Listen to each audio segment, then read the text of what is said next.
আজও মানুষ চিনতে পারলাম না। কেউ একটু ভালো আচরণ করলে বিশ্বাস করে ফেলি। আসসালামু আলাইকুম। সবাই কেমন আছেন? আশা করি ভালো আছেন। আলহামদুলিল্লাহ। আপনাদের দোয়ায় আমিও ভালো আছি। আর আমি সবসময় মেথি পাতা যখন না টালি না, তো এইভাবে আমি সাথে রসুন দেই। টালাটার মধ্যে যখন বাফে না, রসুনটা সিদ্ধ হয়ে যায়। আর এই রসুনের ঘ্রাণটা অন্যরকম একটা ফ্লেভার, অনেক ভালো লাগে খাইতে। আর সবসময় এরকম এই সিজনটাতে না, এই মেথি পাতাগুলা এই সিজনটাতে মানে গাছগুলা হয় আরকি। আর এই পাতাগুলা বাড়িতে যদি লাগানো হয় নিজের হাতে বা বাড়ির আশেপাশে, এই পাতাগুলোর স্বাদটাই অন্যরকম। দেখবেন তাওয়া দিতে সাথে মিশা যায় একদম আরকি। আর আমি চামচ দিয়ে ধরার কারণটা হচ্ছে কি জানেন? আপনারা ভাববেন যে চামচ দিয়ে কেন ব্যবহার করতেছে? আমার হাতে মরিচগুলা লাগলে না অনেক বেশি মানে জ্বলে।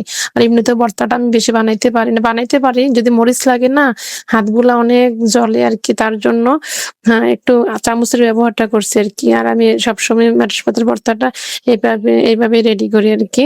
আর সাথে যদি পাতলা ডাল থাকে আর কথাই নাই আরকি। তো আমি ভর্তাটা সবসময় এভাবে রেডি করি। তো আজকে এতটুকুই। আল্লাহ হাফেজ।